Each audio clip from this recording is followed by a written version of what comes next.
I'm Cassandra Mitchell, 26, born and raised in New York. Right now, I'm sitting in Mount Sinai Hospital, my jaw wired shut after my father, the respected Dr. Lawrence Mitchell, smashed it with his fist during Sunday dinner. Behind my closed eyes, I still see his rage-contorted face and hear my mother's cold laughter as she said, "Now you'll learn to keep that gutter mouth shut." Talking back in our household was never tolerated, despite our picture-perfect facade in our Long Island community. This is the story of how I found my voice, lost it, and reclaimed it stronger than ever. Before I begin, where are you watching from today? Hit that subscribe button and join me on this journey of breaking cycles and healing from family trauma. Growing up in our sprawling colonial home in Westchester County meant pristine lawns, country club memberships, and a facade of perfection that was maintained at all costs. My father, Dr. Lawrence Mitchell, wasn't just any surgeon. He was chief of cardiothoracic surgery at one of New York's most prestigious hospitals.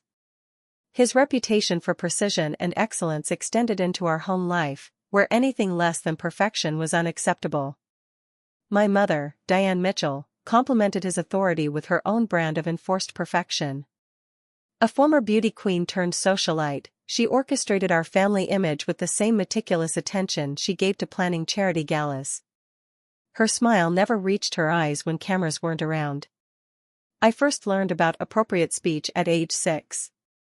We were hosting a dinner for my father's colleagues when I innocently mentioned that Daddy had been yelling on the phone earlier. The table went silent. Later that night, I was given a lengthy lecture about family privacy and respecting your father's reputation. I didn't understand then that it was the first lesson in a curriculum of silence. By 7, I knew certain phrases were forbidden.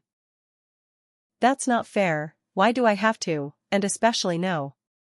Each infraction earned increasingly creative punishments. Mother called it refining my social graces. Father called it necessary discipline. I called it confusing. Why did my friend Lizzie get to ask her parents questions at the playdate, but I came home to a timeout for doing the same? School became my sanctuary. My report cards were filled with and glowing comments about my articulate nature and inquisitive mind. The irony wasn't lost on me even then, the very qualities my teachers praised were punished at home. I worked twice as hard, thinking perhaps excellence would earn me the right to speak. Around 10, the disparities between my home and others became impossible to ignore.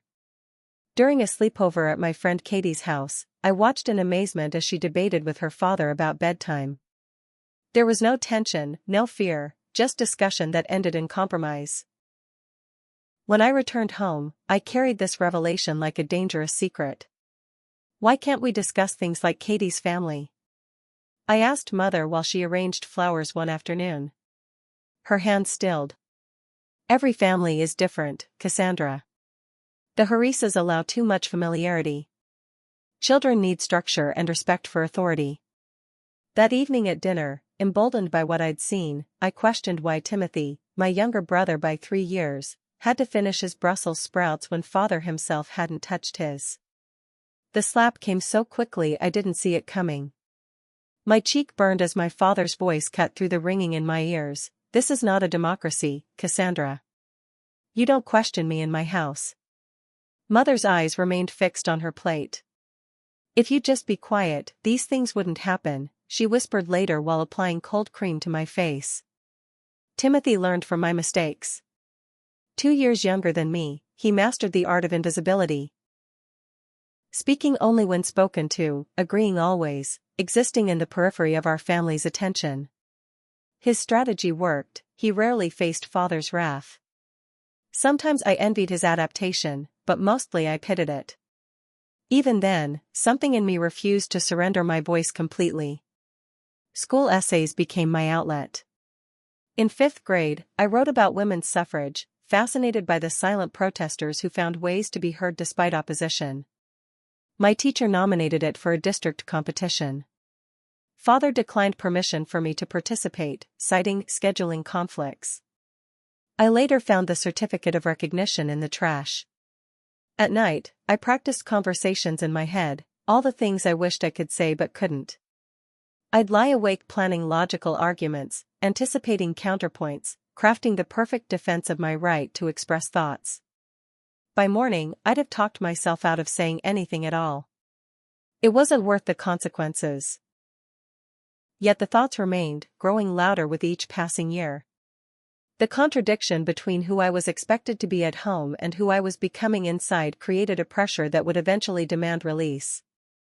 The foundation was being laid for the inevitable collision between my father's insistence on absolute control and my fundamental need to speak my truth. Every family photo from those years tells the same story: father commanding the center, mother poised perfectly beside him, Timothy blending into the background, and me, eyes alive with something between defiance and desperation. A careful observer might have noticed the tension in my smile, the slight distance I maintained even within the frame. The pictures captured our image, but not our reality. The silent complicity of our extended family only reinforced the isolation. Grandparents who noticed bruises or unusual quietness during visits chose benign explanations. Aunts and uncles who witnessed father's disciplinary moments at family gatherings quickly changed subjects. The message was consistent: what happened in our home was normal, acceptable, and certainly not to be discussed. By 12, I'd developed strategic compliance, a surface-level obedience that protected me while preserving some internal autonomy. I learned when to speak and when silence was safer. I became adept at reading father's moods, mother's subtle warning glances, the atmospheric pressure of our home that preceded storms. But compliance came at a cost. Each swallowed word, each suppressed question, each forced agreement despite my true feelings, they all accumulated somewhere inside me, a growing debt of self-betrayal that would eventually demand repayment. High school brought new challenges and opportunities. At 14, I joined the debate team, discovering an environment where articulate arguments weren't just permitted, they were celebrated. My coach, Mr. Daniels, praised my natural ability to construct persuasive reasoning. The irony wasn't lost on me: the very skill that earned me trophies at school could trigger explosive consequences at home. "You've got a gift for rhetoric, Cassandra," Mr. Daniels told me after I won a regional competition. "Your voice matters." Those 3 words, "your voice matters," lodged themselves in my heart, dangerous and intoxicating. Sophomore year brought Jessica Alvarez into my life.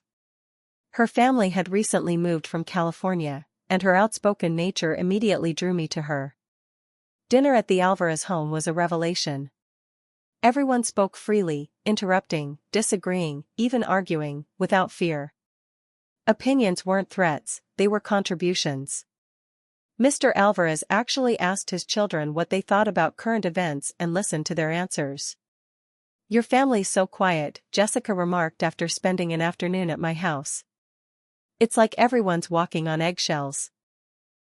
I shrugged, deflecting with practiced casualness. "My dad just likes order." "My dad likes order too, but that doesn't mean we can't breathe," she replied. Her observation lingered, making the contrast between our worlds impossible to ignore. The more time I spent with Jessica's family, the more clearly I saw the dysfunction in my own. At 16, Timothy started showing signs of anxiety, stomach aches before family dinners, declining grades, withdrawing from friends. One evening, father berated him for a C+ on a chemistry test. "Is this what we're raising? Mediocrity? Do you think MIT accepts students who can't grasp basic science?" Father's voice escalated with each question.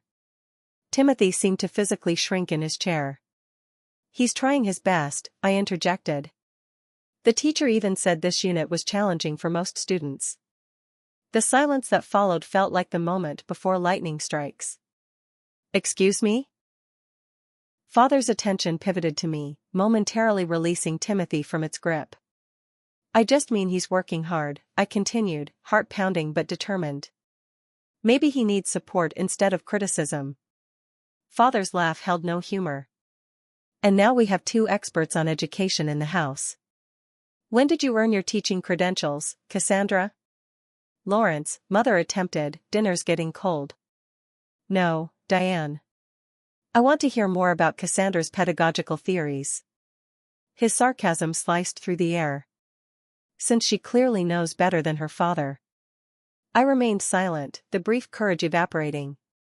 Nothing more to contribute? How disappointing after such a bold start. He turned back to Timothy.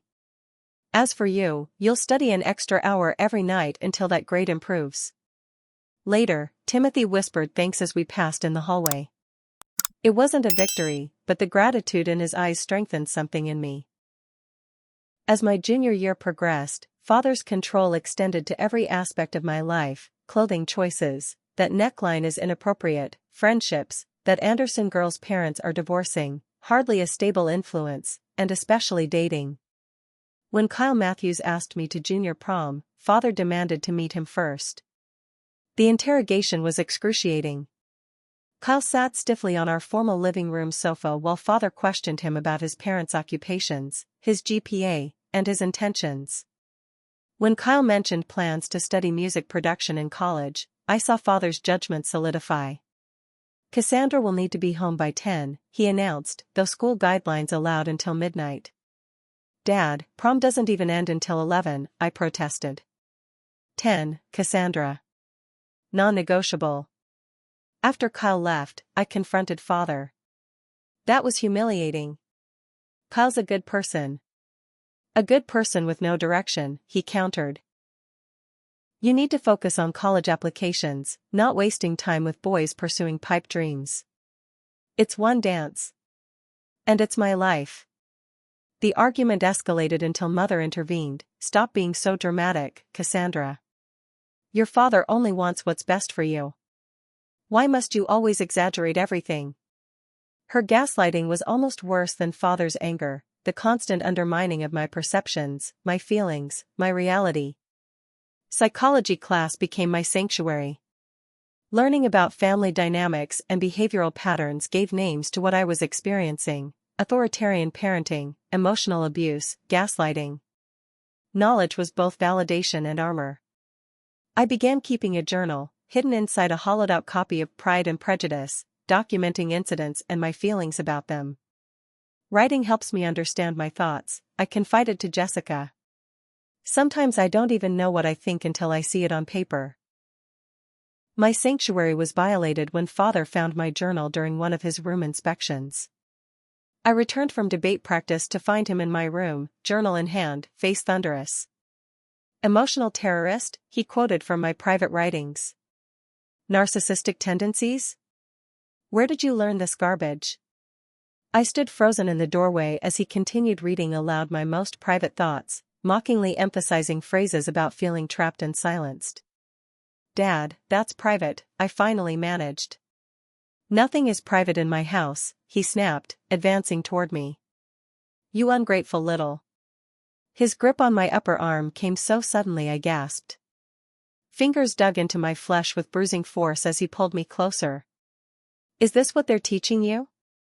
To disrespect your parents? To diagnose your father with your amateur psychology? You're hurting me, I whispered. Something flickered in his eyes, recognition, perhaps, of a line being crossed, and he released me, the journal falling to the floor. You've been influenced by outsiders who don't understand our family values, he said, voice eerily calm now. No debate team for the rest of the semester. You clearly need time to readjust your priorities. That night, I heard my parents arguing. Mother's voice drifted up the stairs, she's just going through a phase, all teenagers rebel, don't overreact. 3 days later, Father presented me with concert tickets to a show I'd mentioned wanting to see. Mother prepared my favorite dinner. The bruises on my arm were fading, but the pattern was crystal clear: transgression, punishment, reconciliation, without acknowledgement or apology. See? Mother said as I unwrapped the concert tickets. Your father loves you. He only wants what's best. The message was insidious: love and abuse could coexist, violence could be erased with gifts, speaking truth deserved punishment. These lessons embedded themselves deeper than any bruise could reach. My acceptance letter from NYU arrived on a Tuesday in April.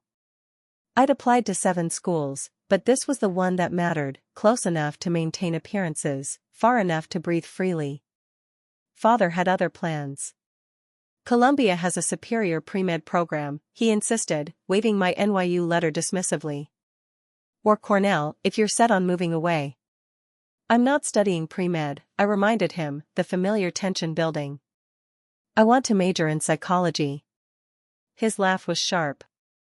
Psychology is a soft science. What kind of career does that prepare you for? Helping people understand themselves and heal, I answered, the conviction in my voice surprising even me. The argument escalated until Mother intervened with her usual placating tactics. That night, I made my decision. The next morning, I visited my guidance counselor, Ms. Porter. I need to find scholarships, I told her.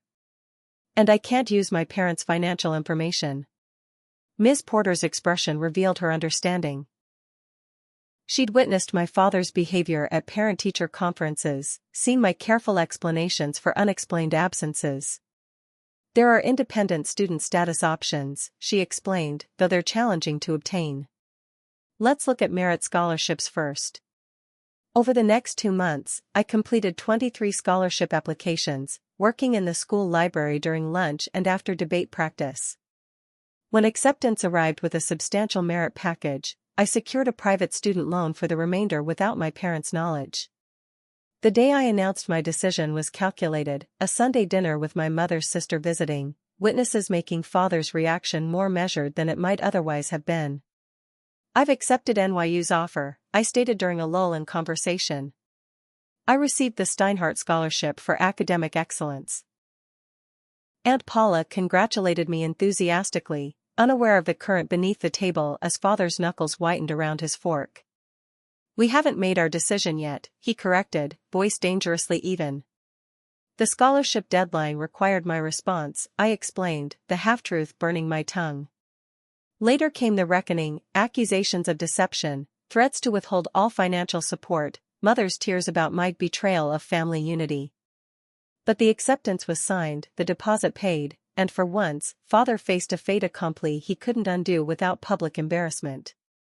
August arrived, and with it, freedom. My dormitory room in Rubin Hall was smaller than my bathroom at home, and I shared it with a stranger, Zoe from Seattle, who covered her side with vintage rock posters and kept odd hours. It was perfect. Those first weeks of college were intoxicating. Professors asked what we thought and actually listened to answers. Classmates debated ideas without personal attacks. No one monitored my comings and goings, questioned my food choices, or examined my clothing for appropriateness. You're different here, Jessica observed during a visit. She'd chosen Fordham and we met weekly for coffee. More relaxed. You laugh more. I can breathe here, I explained, unable to fully articulate the liberation. Professor Amelia Grant's introduction to clinical psychology course became the cornerstone of my schedule. Unlike my other professors, she noticed things, my intense interest in family dynamics, my thoughtful but hesitant participation in discussions, my exceptional work submitted with minimal confidence. After my midterm paper on intergenerational trauma patterns, she asked me to stay after class. This analysis shows unusual insight, she said, indicating my paper. You write about these dynamics with remarkable clarity. I mumbled something about good research sources. Cassandra, she continued gently, sometimes our academic interests aren't accidental. They're how we try to understand our own experiences. Our eyes met, and in that moment, I felt truly seen. The university offers counseling services, she said, sliding a card across her desk. Free for students. Just in case research ever feels insufficient. I took the card, throat tight with unspoken words. Therapy with Dr. Kim began awkwardly. I intellectualized everything, analyzing my family dynamics as if presenting a case study. She waited patiently through my clinical descriptions. What are you feeling when your father silences you? She finally asked during our third session. The question bypassed all my careful frameworks. Tears came unexpectedly, unlocking something I'd contained for years. Over the following semesters, I built a life that felt increasingly authentic. My circle expanded to include people who accepted me without conditions. Classmates who became study partners, then friends, professors who mentored my academic growth, even a brief relationship with Ben from my cognitive psychology seminar, who showed me how respectful disagreement could strengthen rather than threaten connection. Home visits became strategic exercises in temporary compliance, brief appearances at holidays, carefully managed conversations, minimal confrontation. I maintained the peace while protecting my expanding sense of self. Then came March 2020 and with it, the pandemic that changed everything. NYU closed its campus. Students were directed to evacuate dormitories. The world contracted, and my carefully constructed independence collapsed. "Of course you'll come home," Mother said during our phone call, no question in her tone. The return to Westchester felt like stepping back in time. My childhood bedroom remained unchanged, a museum to who I'd been, not who I'd become. Within days, the familiar dynamics reasserted themselves. Father's controlling inquiries about my online classes, Mother's pointed comments about my city clothes and independent attitudes. The pandemic's isolation intensified our family pressure cooker. Timothy, home from his freshman year at Cornell, Father's choice, retreated further into himself, spending hours gaming with headphones firmly in place. Mother filled her days with elaborate cooking projects and virtual charity committee meetings. Father, deemed essential, continued his hospital work but brought home the stress of frontline medical care during a crisis. I tried maintaining boundaries, setting up my computer in the sunroom as my office, scheduling virtual therapy sessions during my walks, establishing routines that minimized family contact. But in a house built on control, independent space was treated as rebellion. "This isn't your apartment, Cassandra," Father remarked when he found me making coffee at midnight before a paper deadline. "This household has schedules." Confined together, tensions grew. My psychology courses continued virtually, and ironically, my Understanding Family Systems class played out in real time around me. I recognized the patterns more clearly than ever: Father's need for control intensifying during external uncertainty, Mother's enabling behaviors, Timothy's disappearing act, my own resistance now informed by education and therapy. During those months, something fundamental shifted. My compliance became more performance than surrender. I nodded at appropriate moments during Father's pronouncements, helped Mother with her endless baking, maintained surface-level peace, while internally, my resolve strengthened. Each day in that house clarified what I didn't want for my future, what patterns I refused to perpetuate. By December, vaccines were on the horizon, and with them, the promise of escape. I began making plans. Applying for summer research positions, investigating off-campus housing options, preparing for in-person senior year. Father, sensing my imminent departure, increased his efforts to direct my post-graduation plans. "I've spoken with Dr. Winters about research assistant positions," he announced one evening. "His lab at Columbia is doing groundbreaking work on neuropsychology. He'll interview you as a courtesy to me." The old Cassandra would have nodded silently. The woman I was becoming took a deep breath instead. "I appreciate the thought, Dad, but I've already applied for positions aligned with my interests in trauma recovery and family systems." His expression darkened. "Those soft psychology fields are oversaturated and underpaid." "Perhaps, but they're what I'm passionate about." Mother quickly changed the subject, her practiced intervention temporarily diffusing the tension. But something had changed. I disagreed without apologizing, stated my intention without seeking permission. The foundation was cracking. As vaccination rolled out and the world slowly reopened, I felt the countdown beginning. 3 more months in this house. Then 2. My acceptance to a paid internship with the Family Trauma Recovery Center arrived by email, confirming my path forward. I kept it to myself, gathering strength for the inevitable confrontation. The Sunday dinner tradition in the Mitchell household was sacrosanct: formal dining room, proper attire, Mother's best china. Even during the height of pandemic restrictions, we maintained this ritual, as if perfect table settings could ward off the world's chaos. By May 2021, with vaccinations complete and restrictions easing, Mother had resumed inviting occasional guests, Father's colleagues or family friends deemed safe. That Sunday, however, was just the four of us. Timothy had received acceptance to a summer research program, father had published in a prestigious medical journal, and mother had orchestrated a celebration dinner. The table gleamed with polished silver and crystal, a shrine to appearances. A toast, father announced, raising his wine glass. To the Mitchell family achievements. Timothy following the scientific path, and hopefully Cassandra coming to her senses about her career directions as well. The backhanded comment stung, but I smiled tightly, clinking my glass with the others. I'd learned to choose my battles. Dinner progressed with father dominating conversation, hospital politics, his research findings, opinions on the pandemic response. Mother provided appropriate affirmations, Timothy offered required acknowledgments, and I navigated the familiar choreography of family discussion where only one voice truly mattered. Now, Cassandra, father pivoted as dessert was served, I've taken the liberty of sending your resume to several colleagues with appropriate research programs. Dr. Harrison at NYU Medical has a neuropsychology position that would provide excellent medical school application material. I set my fork down carefully. Dad, I'm not applying to medical school. Not immediately, perhaps, he conceded with practiced patience. A gap year or two in research is strategic. But with your grades and my connections, several programs would consider you. I'm not taking a gap year before medical school, I clarified, feeling my pulse quicken. I'm not pursuing medicine at all. My career path is in clinical psychology, specifically trauma recovery. Father's expression hardened. We've humored this psychology phase, Cassandra. It's time to be practical about your future.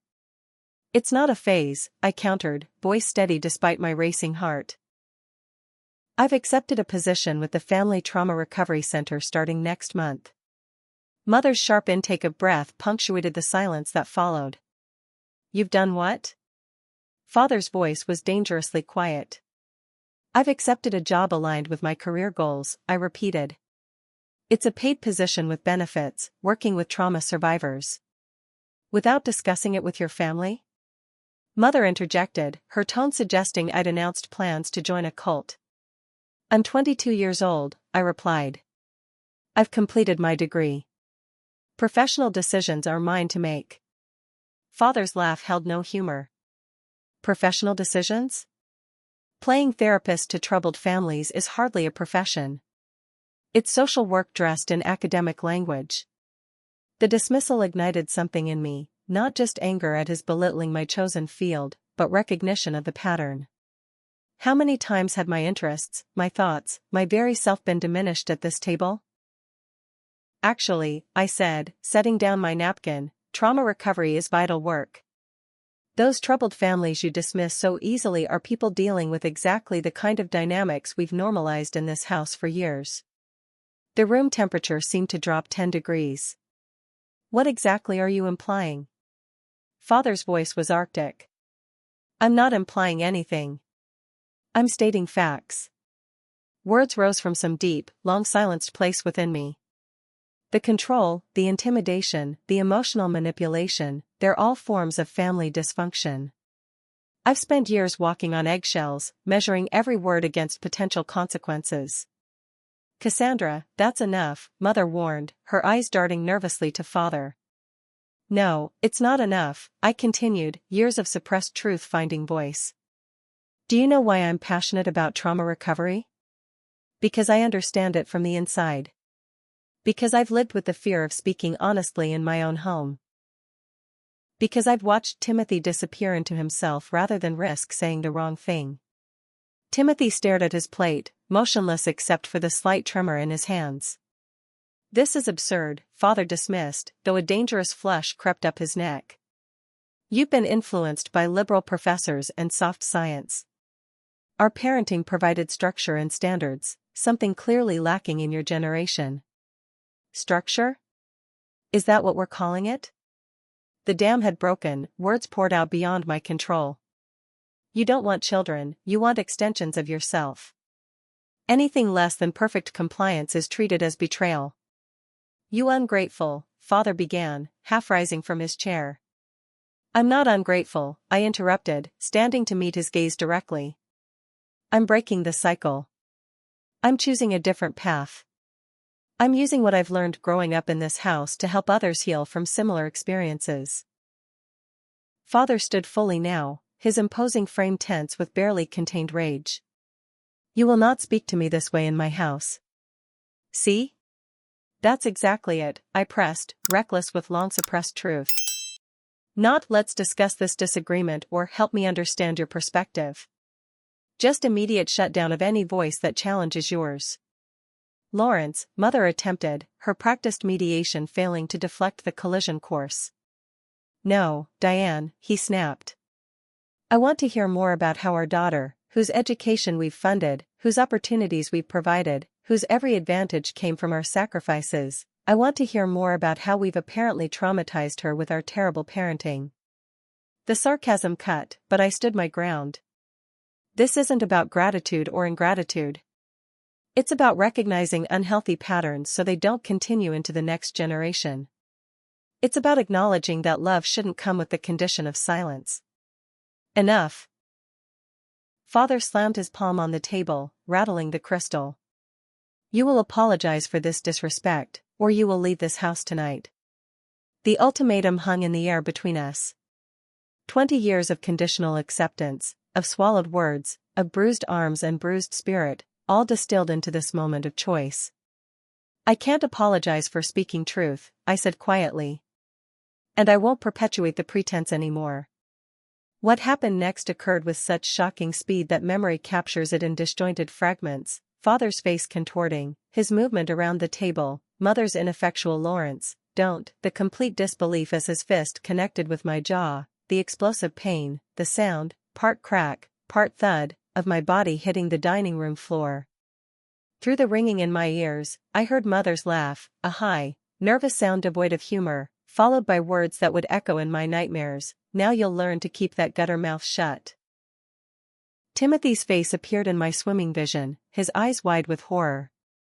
Father stood over me, momentarily frozen by his own action, as if surprised by the physical manifestation of the violence that had always simmered beneath his control. I tasted blood, felt the unnatural movement in my jaw when I tried to speak. The family tableau held for one suspended moment, Mother still seated, hand covering her mouth, Timothy paralyzed between intervention and self-preservation, Father's fist still clenched, me on the floor, a line irrevocably crossed. Then Father spoke, his surgeon's detachment sliding into place like a mask. Ice it. If it's still painful tomorrow, we'll have it looked at. As if he hadn't just shattered both bone and the last illusion of family. The emergency room at Mount Sinai Queens buzzed with typical Sunday night activity, alcohol-related incidents, weekend sports injuries, the occasional cooking accident. My entrance, supported by Jessica who had answered my garbled text with immediate action, drew professional attention. Blood had soaked through the kitchen towel pressed against my mouth, and my inability to speak properly triggered the triage nurse's immediate response. What happened? She asked Jessica, while guiding me to an examination room. Her father hit her, Jessica answered simply, her hand steady on my shoulder. The nurse's expression shifted subtly, compassion overlaid with a practiced neutrality. The doctor will be right with you. X-rays confirmed what the pain had already told me, mandibular fracture requiring immediate treatment. The oral surgeon on call, Dr. Patel, explained the procedure with gentle efficiency. We'll need to wire your jaw shut to allow proper healing, she explained, her eyes meeting mine with direct honesty. 6 to 8 weeks, depending on how quickly you heal. Before we proceed, I need to ask, who did this to you? I hesitated only briefly before writing on the notepad provided, my father. Dr. Lawrence Mitchell. Dr. Patel's professional composure faltered momentarily. Dr. Mitchell from cardiothoracic at the main campus? I nodded. I'm required by law to report this, she said, her voice softening. A social worker will come speak with you, and the police will need a statement. The hospital machinery moved with quiet efficiency around me, pain medication, surgical preparation, the social worker's gentle questioning, the police officer's formal report taking. Throughout it all, my phone buzzed repeatedly with texts and calls from home. "Mother, where are you? Your father is very upset. Father, your behavior was unacceptable. Come home immediately." Mother again, this dramatic overreaction isn't helping anything. "Timothy, are you okay?" "I'm sorry, I didn't do anything." I responded only to Timothy, "Not your fault. I'm safe." After surgery, with my jaw now wired shut and pain medication dulling both physical and emotional edges, Detective Rivera from Special Victims Unit sat beside my hospital bed. Her questions were direct but compassionate, her documentation meticulous. "Has there been previous physical abuse?" she asked. I wrote, "Grabbing, bruising. This is the first serious assault." "Any witnesses to today's incident?" "Mother and brother." She nodded, making notes. "We'll need to speak with them." "Are you planning to press charges?" The question hung in the air, momentous. Until that moment, I hadn't fully processed the legal ramifications. This wasn't just family dysfunction anymore, it was assault. A crime. My father had crossed a line that couldn't be erased with gifts or gaslighting. I wrote shakily, "Yes." Detective Rivera squeezed my hand briefly. "We'll start the process. In the meantime, do you have a safe place to stay?" Jessica, who hadn't left my side, immediately spoke up. "She's staying with me. My apartment has a pull-out couch and secure building access." The next 24 hours brought a flurry of activity.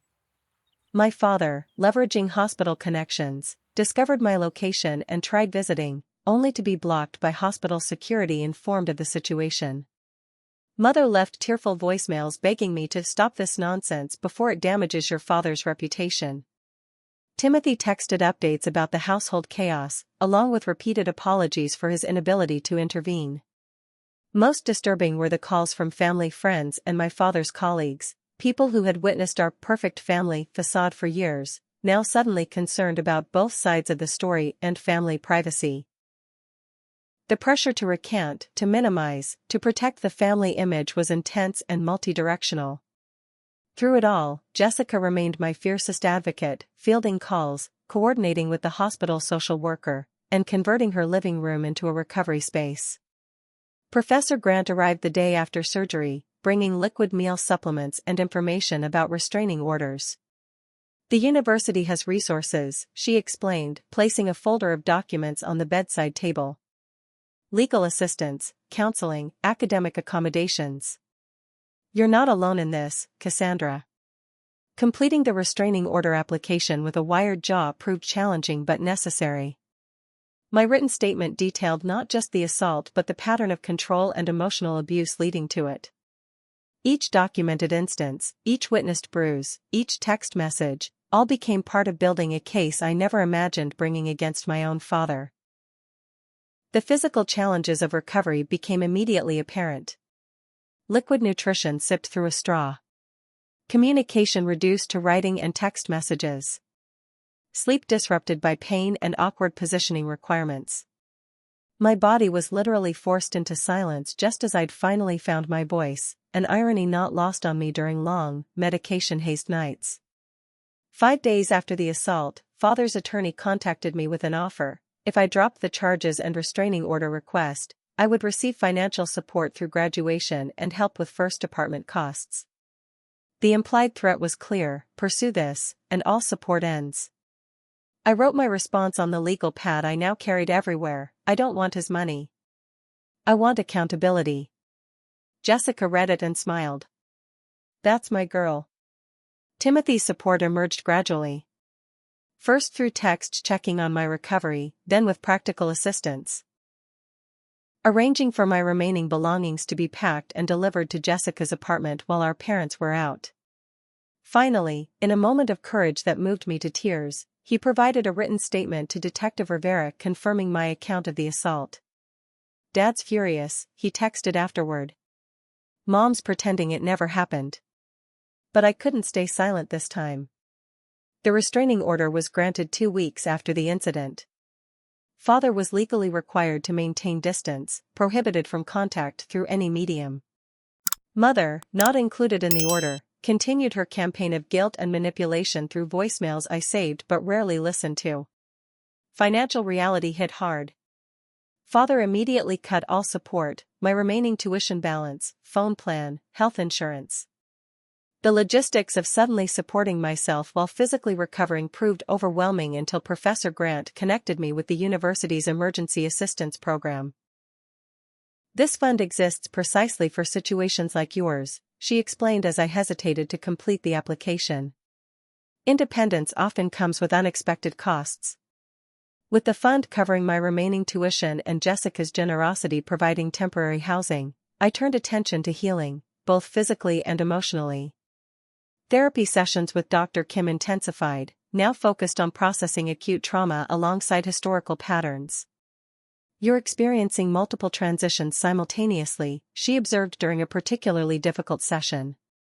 Physical recovery, family separation, financial independence, legal proceedings, any one of these would be challenging.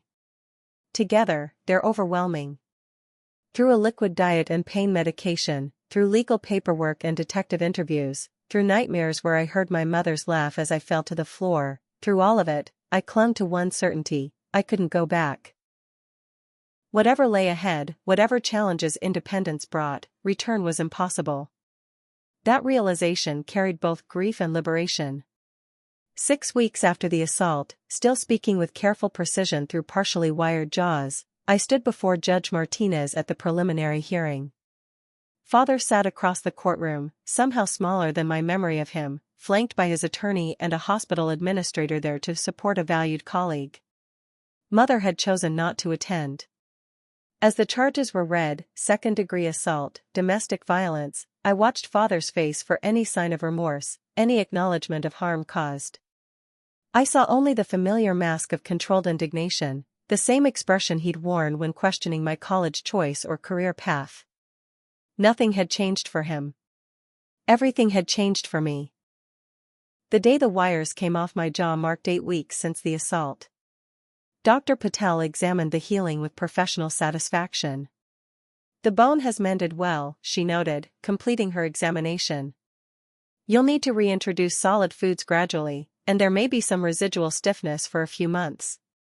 But anatomically, you've made an excellent recovery. I tested my newfound freedom carefully, moving my jaw through its limited range.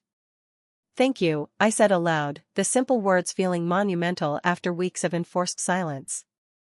You're welcome, she replied, then added with careful neutrality, for whatever it's worth, the medical community isn't as closed rank as some might wish.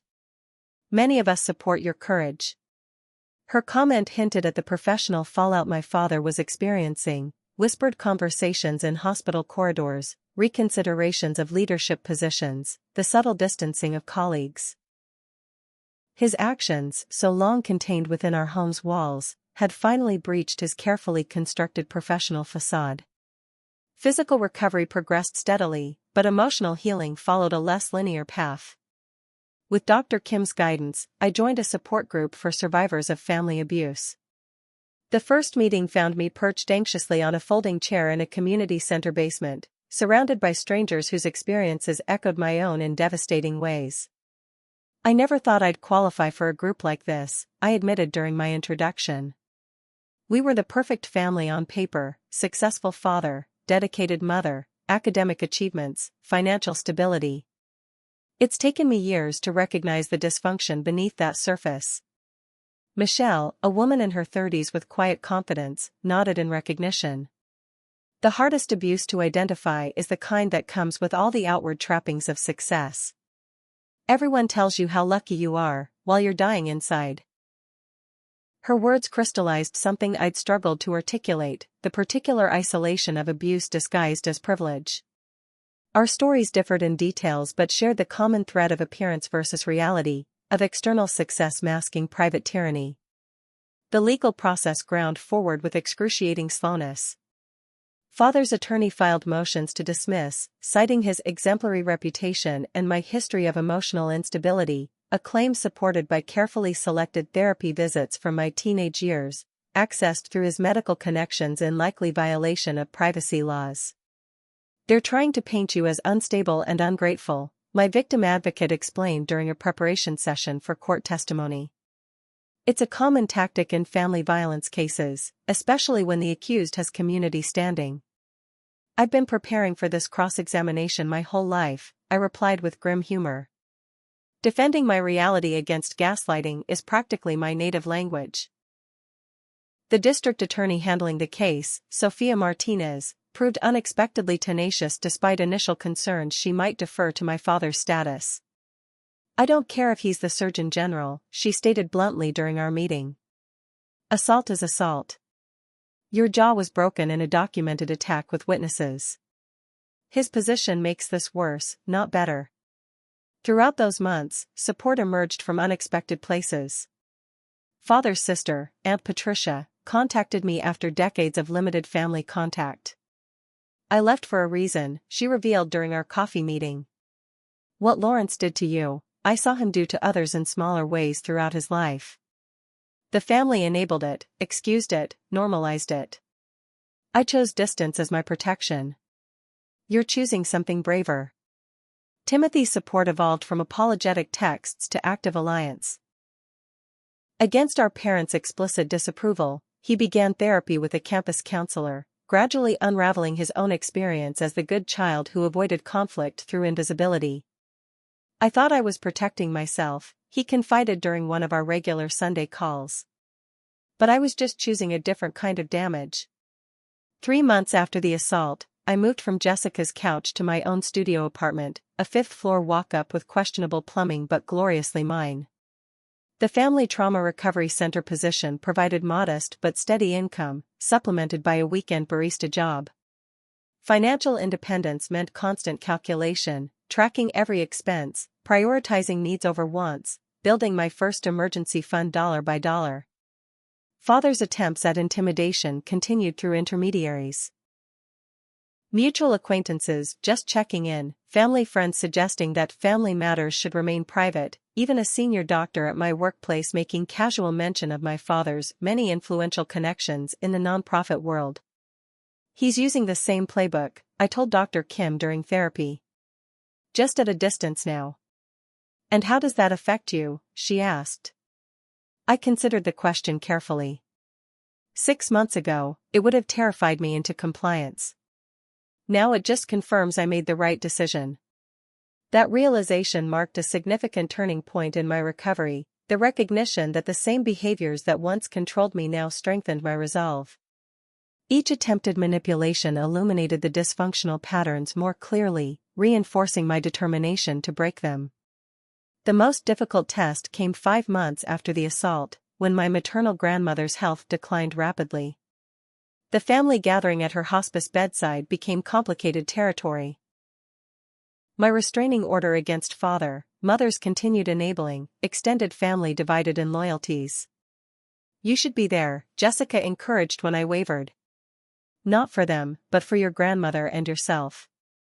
I arranged a visitation schedule through Timothy to ensure I wouldn't violate the restraining order. Walking into the hospice facility, I braced for confrontation but found only my grandmother's quiet room, her frail hand reaching for mine when I approached.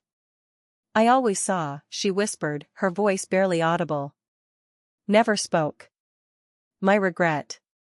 Her words, an acknowledgement, an apology, a warning, stayed with me long after her funeral, which I attended with Timothy at my side, strategically seated far from our parents.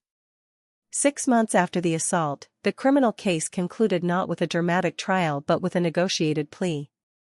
Father accepted a reduced charge, probation, mandatory anger management, and a permanent restraining order. The outcome fell short of the full accountability I'd hoped for, but DA Martinez explained the pragmatic reasoning. A trial would be extended trauma for you, she said frankly. This guarantees consequences without requiring you to endure cross-examination and public scrutiny. It's not perfect justice, but it's certain justice. I accepted the resolution with mixed emotions, relief at avoiding testimony, disappointment at the limited consequences, validation that the system acknowledged harm, frustration that my father's privilege had once again cushioned impact. It's not the ending I wanted, I admitted to my support group. But it is an ending. Michelle nodded in understanding.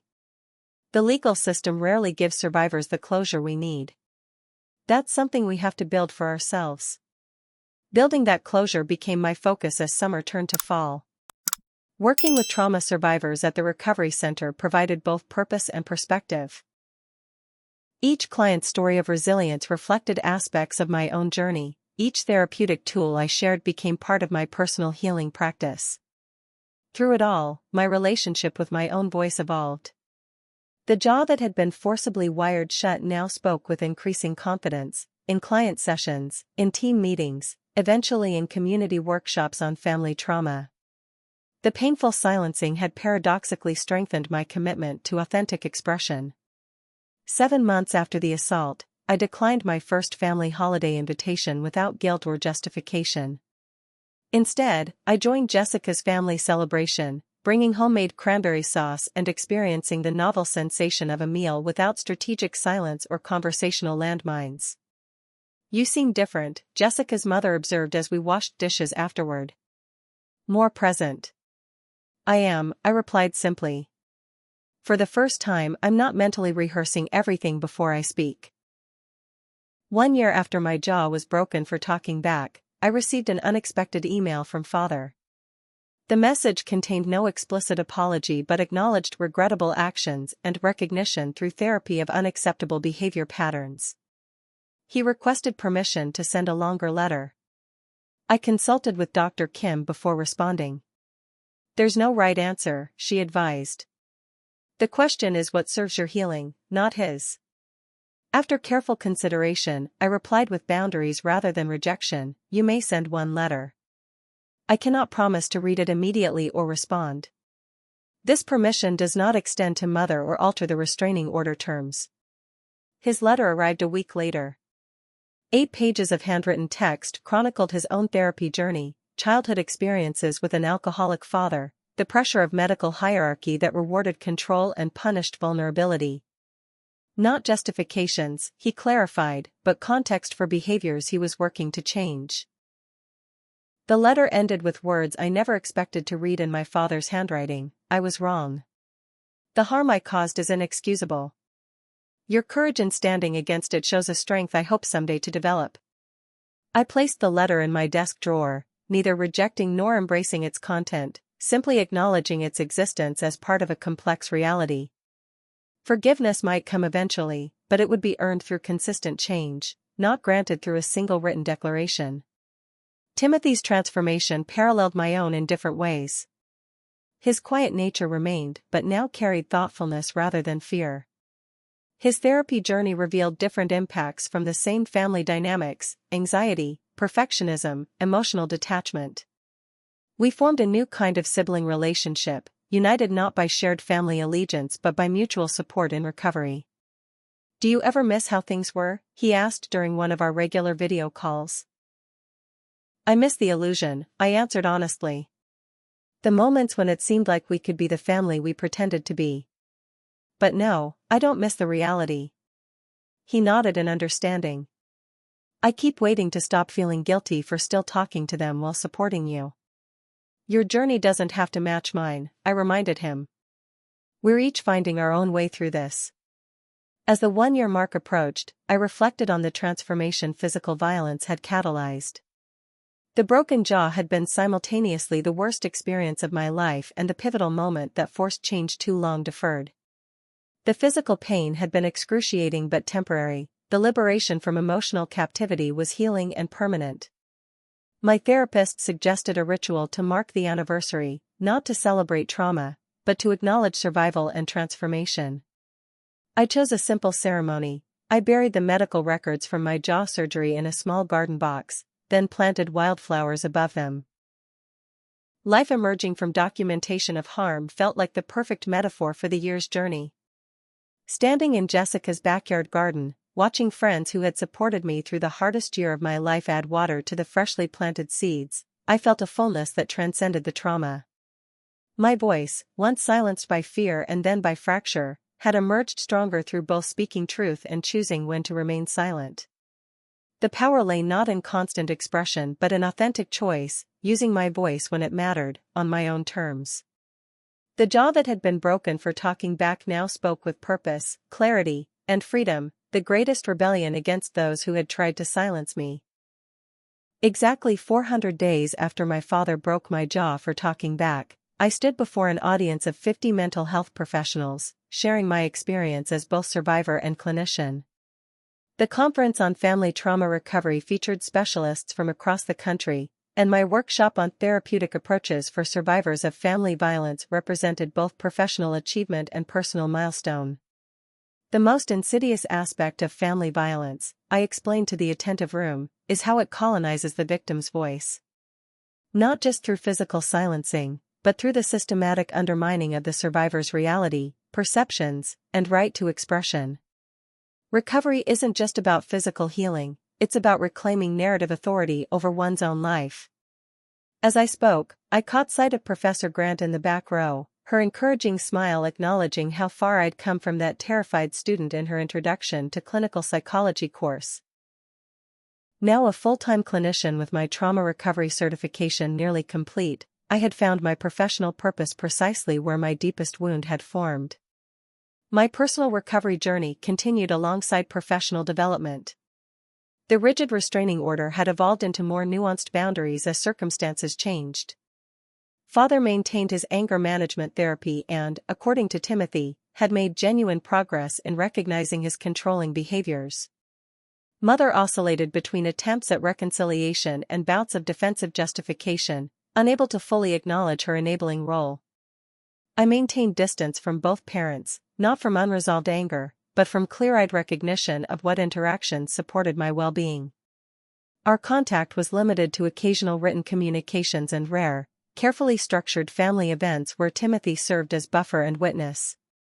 I don't need their approval anymore, I explained to Dr. Kim during our now monthly maintenance sessions. That's the most liberating realization, my life's validity doesn't depend on their validation. Timothy had found his own path to healing, choosing limited but boundaried contact with our parents while building his independent life in Boston. Our sibling relationship, once characterized by mutual protective silence, had transformed into one of authentic communication and shared understanding of our different responses to the same family dynamics. "They ask about you constantly," he reported during our weekly Sunday calls. "Dad in particular. He keeps your graduation photo on his desk now. How does that make you feel?" I asked, conscious of the complex emotions such gestures might trigger. "Conflicted," he admitted. "Part of me sees it as genuine regret. Another part wonders if it's just another performance for others to see." His ability to hold this complexity without denying either possibility reflected his own growth. The brother who once disappeared into background silence now articulated nuanced perspectives with quiet confidence. The previous Thanksgiving had marked my second holiday season spent with chosen rather than biological family. Jessica and her parents welcomed me as if I'd always belonged at their table, while Michelle from my support group hosted a Survivor Thanksgiving the following day, a gathering of people creating new traditions to replace painful ones. "Family isn't just blood," Michelle had toasted, raising her glass to our mismatched group of survivors. "It's who makes space for your whole truth." That lesson, the ability to build family connections based on authenticity rather than obligation, transformed my approach to all relationships. I learned to recognize red flags in new friendships, to establish healthy boundaries from the beginning, to express needs without apology or excessive justification. Dating had been challenging initially. My first post-assault relationship with Michael, a kind software engineer I met through a cooking class, faltered on my hypervigilance around male anger. Even his mild frustration over burned dinner triggered my trauma response, sending me into protective withdrawal. We parted amicably after 3 months, his gentle suggestion that maybe you need more time to heal proving both accurate and compassionate. After focused therapeutic work on distinguishing past trauma from present reality, I eventually met Daniel through a mutual friend. His patient understanding of trauma impacts, combined with clear communication during disagreements, created space for healthy attachment to develop. 6 months into our relationship, I found myself able to disagree openly without anticipating punishment, a simple freedom that once seemed impossible. My financial independence solidified gradually. The studio apartment gave way to a one-bedroom shared with a roommate, cutting costs while providing more space. My promotion to assistant program coordinator at the recovery center brought both increased responsibility and better compensation. Weekend barista shifts became unnecessary, freeing time for professional development and actual rest. Father's one attempt at financial reconciliation, a substantial check sent on my birthday with a note about helping with student loans, I returned uncashed. The independence I'd built dollar by difficult dollar held value beyond monetary measurement. My life was modest but authentically mine, each bill paid representing freedom purchased at fair price. The civil lawsuit filed against father by the hospital system for ethics violations had concluded with his removal from leadership positions, though he maintained clinical privileges under supervision. The professional consequences, while significant, hadn't destroyed his career as many had predicted, a reality that initially triggered my sense of injustice until I recognized that my healing didn't require his destruction. Accountability doesn't always look like what we imagine, my support group facilitator had observed. Sometimes it's invisible to us, the private reckonings, the loss of self-image, the quiet recognitions of harm caused. Timothy reported that father had begun volunteering at a community health clinic serving domestic violence survivors, a choice so surprising it defied simple interpretation. Genuine atonement or image rehabilitation? Perhaps elements of both, human motivation rarely resolving into perfect clarity. Mother's journey proved more resistant to change. Her identity remained thoroughly enmeshed with maintaining appearances and social position. My direct communications with her remained minimal, her inability to acknowledge enabling behaviors creating an unbridgeable gap between us. Yet according to Timothy, she had begun her own therapy, a step that would have seemed impossible 2 years earlier. She still defends him, Timothy reported, but she stopped blaming you. I think that's progress, even if it's slow. Small shifts in generational patterns represented significant movement in a family system built on rigidity. Perfect resolution remained unlikely, but the breaking of cycles had begun, evidenced by Timothy's healthier relationships, my professional dedication to trauma recovery, and even subtle changes in our parents' behaviors. The unexpected healing came through extended family reconnections. Aunt Patricia, father's estranged sister, became a regular presence in my life, our monthly lunches building a relationship based on mutual respect rather than obligatory blood ties. Cousins once kept at approved distance now connected through social media and occasional visits, creating family bonds chosen rather than imposed. I wish I'd had your courage, Aunt Patricia confided during one of our lunches.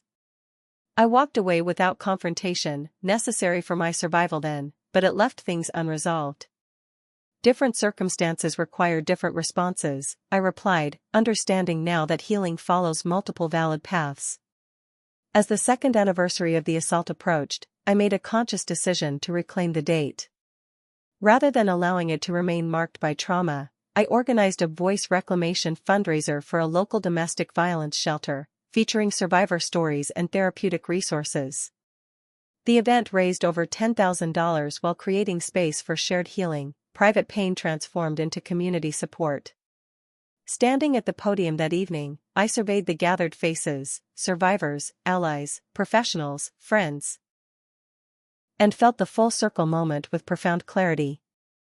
The jaw once broken for speaking truth now led others in breaking silence. The voice once suppressed now amplified those still finding their own. The woman once controlled through fear now helped others find freedom through truth-telling. Recovery isn't linear, I told the audience in closing. It's messy and contradictory. Some days we're warriors, other days we're barely surviving. But each time we choose truth over silence, authenticity over performance, boundary over violation, we reclaim another piece of ourselves. And eventually, those pieces form something new and whole, different from what was broken, but stronger at the mended places.